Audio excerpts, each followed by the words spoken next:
I wanted to do a video on innate intelligence. Basically, why I'm doing this video is there was a Brazilian physicist that stated that the belief in not believing in God, atheism, is against the scientific method, and it actually is true.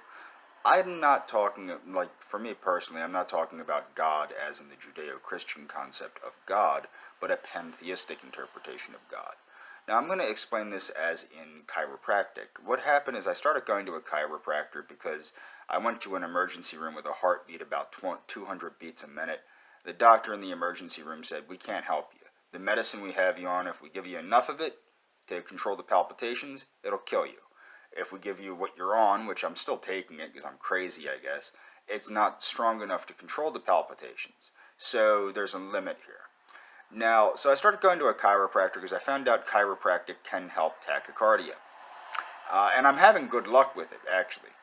The issue is, now I'm going to get into the innate intelligence. The concept of chiropractic works on the concept that the chiropractor, through adjusting the spine, helps the innate intelligence of the body reach a state of homeostasis, or health.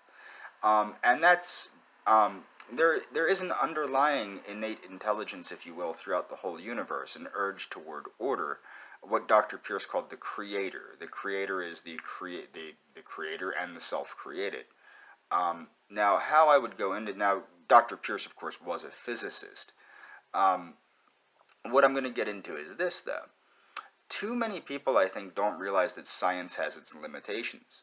For example, a lot of people think that chiropractic is woo-woo, okay? It's not. A lot of people are helped greatly by chiropractic. If you look at the, quote, side effects of chiropractic, it's nothing compared to prescription medicines or over-the-counter medicines. My point is that science does have its limitations. That's why we have the humanities, and that's why we have the arcane sciences. There are two sets of natural law. There are the arcane laws, which are in alchemy and magic and things like that. And then there are the natural laws, which are physics and biology and all that stuff. So the point is by ignoring one side and not the and going for the other full bore, you are getting half the story.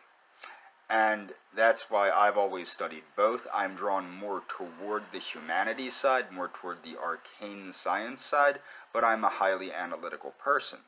So I've never gotten to the point where I'm going huzzah and going to Renaissance fairs and reading The Lord of the Rings or things like that. That's not me. I'm very analytical. The truth is we have two realities. There's the subjective reality and the objective reality. The objective reality is reality that exists whether or not we believe it. The subjective reality is our take on the objective reality. And in my opinion, the goal of every individual should be, it should be to sync up your subjective reality with the objective reality as much as is possible, and to attain a sense of what Abraham Maslow called self-actualization.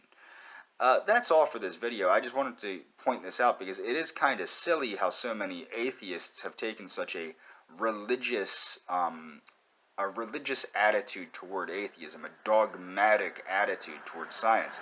A dogmatic attitude is not very scientific.